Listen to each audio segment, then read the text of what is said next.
This is Joint Base Elmendorf-Richardson in Anchorage, Alaska. Vladimir Putin just now emerging from the plane there and coming down the stairs. And again, we have not seen a summit, a meeting of this magnitude on American soil in more than a decade between an American president and Vladimir Putin. And in fact, the West, including the United States and Europe, had not communicated in person with Putin since the invasion of Ukraine more than 3 years ago. That war raging on, the fighting even in the last 24 hours. President Trump has made it very clear what he wants here is an immediate ceasefire. When asked if that's what he will get, the president has been very honest in these last couple of days, saying, I don't know what I'll get. He gave it a 25% chance of failure, but also said that he believes Vladimir Putin wants to make a deal here, that he wants to negotiate. The president was asked on his way on Air Force One, you've had a lot of phone calls with Putin, so what's the difference in a face-to-face and an in-person meeting? The president saying, no difference. He's a smart guy. He's been doing it for a long time. We get along. There's a good respect level on both sides, that he believes something will come of this. The president waiting there on the red carpet for Vladimir Putin.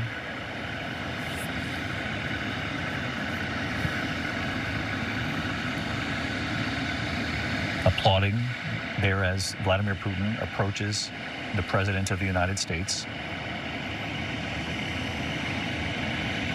Of course, we remember the summit between these two leaders during President Trump's first term in Helsinki. They met, and now they meet again right here.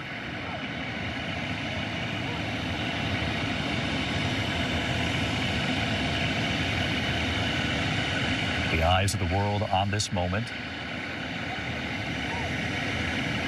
particularly because Ukraine, the future of Ukraine, the future of that conflict, the war that has taken so many lives on both sides of the conflict, hangs in the balance here. We have been told that President Trump and Vladimir Putin will meet together. They will each have two high-level aides from their cabinets, their administrations in the room as well. So there'll be 6 people in the room, 3 and 3. Steve Witkoff, and there you see a flyover, the B-2 flyover.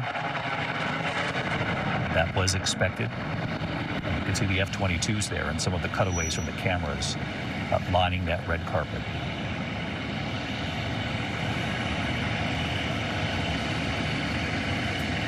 And there you have it. Obviously, you know what a photo op is, and that's the photo op. Still cameras there greeting these two leaders. That handshake now will be seen around the world, if not on live television, moments later across social media. You can hear the reporters trying.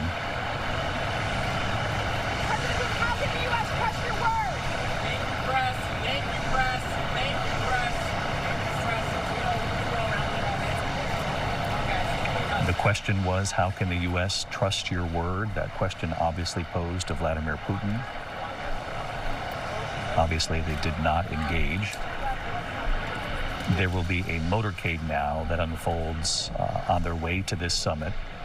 They are expected to show us at some point the two leaders meeting in that initial summit. What comes after that summit, we're told, is what they're calling a working lunch, a working session of some sort, during which there would be a larger delegation from both Russia and the United States, hammering out a number of issues here. But the president saying on his way to Anchorage that what he wants today, what he wants coming out of this summit, is a ceasefire. He wants it rapidly. He acknowledges, I don't know if I'm going to see it today, but I'm not going to be happy if it's not today. Ian Pannell, our chief foreign correspondent, he's live for us from Kyiv, Ukraine. And Ian, as we look at these two world leaders, we cannot forget, and you've interviewed them countless times, and so have I, when we brought the broadcast to Ukraine, the Ukrainian families who've been caught in the middle of all of this, who've wondered about the future of their country. Even the Ukrainians watching right here in America, many of whom relocated to Alaska, of all places, now watching Vladimir Putin arrive, President Trump's attempts to try to get a ceasefire unfold. We cannot forget the Ukrainian people caught in the middle here.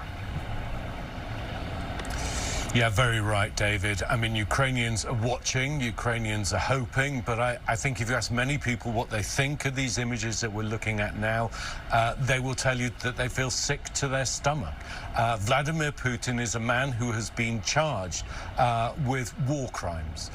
His troops have been accused of carrying out sexual abuse, of murder, of occupying 20% of Ukrainian land, of wantonly destroying territory, of driving millions from their homes, of killing tens of thousands of people. And so, yes, they will not be happy.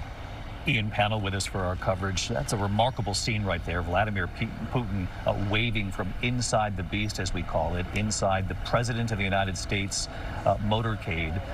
John Carl, our chief Washington correspondent, watching this unfold, also with us here today. A remarkable moment, John, for Vladimir Putin to get into the car with the American president. Obviously a very sensitive vehicle protecting the President of the United States. They will travel now to this summit together, it would appear. I mean, Donald Trump, some will question whether he knows statecraft. He does, David, know stagecraft. That was a made-for-television moment, seeing him walk down one red carpet, greeting Putin, walking down another red carpet, and then getting in to the presidential limo. There have been so many critics of this summit over the past several days saying, how could Donald Trump welcome Vladimir Putin to American soil? How could he give him the honor of meeting with an American president? They will no doubt have a similar reaction when they see that picture of a smiling Vladimir Putin in the seat there next to the president in the presidential limo. I can tell you this, though, Donald Trump sees it entirely differently. He sees this as he has brought the Russian president to American soil. This is a home game for Donald Trump. He has brought him to American land. He has done that flyover of the B-2 bomber, just like the B-2 bombers that took out the air campaign against the Iranian nuclear facility, walking by American firepower and getting in to the most sensitive personal vehicle in America, the presidential limousine, and coming into that limousine. Donald Trump sees this as, you know, you're on my turf here. I'm the president. I'm effectively the world leader, and let's go. It's just the stagecraft, again, the stagecraft. It reminds me much of how he handled his meeting, especially the first meeting, he had two of them, with Kim Jong-un. Another one, how could you meet with the North Korean dictator? How could you give him the honor of a meeting with the American president? I think Donald Trump looks at the critics and he says, look, I'm taking an entirely different approach. Your approach has failed. I'm confident mine won't. John Carl here on this wholly different approach from President Trump, the home field advantage, as John alludes to here, hoping that it will help in convincing Vladimir Putin that a ceasefire, and one very shortly, is really the only way to move forward here and to get President Zelensky to that table as well. The rhetoric coming from President Trump in recent weeks when it involves Russia and Vladimir Putin, some of the strongest, harshest, if you will, rhetoric towards Putin that I can remember in covering President Trump, both his first administration and now his second administration. I want to bring in our chief White House correspondent, Mary Bruce, because she's in the room where both of those leaders will actually take questions later today. Mary, I'm sure you were struck by this too. Even though the rhetoric had been somewhat threatening, talking about sanctions that would come, instead of the sanctions, they did not come to bear. We're instead seeing a summit on U.S. soil. And it's unmistakable the warmth that you could see between these two leaders. President Trump reaching over, touching Vladimir Putin's hand, shaking it multiple times, and then the smile from Vladimir Putin inside the beast, inside the presidential motorcade, speaking volumes as well. Yeah, David, seeing Vladimir Putin smile and chuckle isn't something that I think most of the world usually or often sees, and yet that's exactly what we just witnessed as he was sitting there side by side with the president together in the beast. That was a very friendly welcome. they appeared almost chummy. And that is something that President Trump has argued is a strength of his going into this meeting, why he feels he's uniquely positioned to finally be able to potentially make some actual progress here towards ending this war. He knows that they have this, cozy relationship in the past. The president, though, has been increasingly harsh in his language towards Russia and Vladimir Putin. He has said quite bluntly that Putin often says one thing and does another, that often he will say one thing to him on the phone, on their personal conversations, their one-on-one talks, and then, it will prove to be meaningless. That's the word that President Trump has used. The question today, one of many, has been whether the president will bring that sort of tougher stance into this meeting. Now, based on what we just saw here in that very friendly, warm welcome, they seem to be a bit at odds. But the president has been blunt in the last 24 hours, saying, that he feels he can convince Putin. He said, he's not going to mess with me. We will see if that's the case, David. Interesting, Mary, because the president has used that word. He was pressed on whether or not, Vladimir Putin can be trusted going into this summit.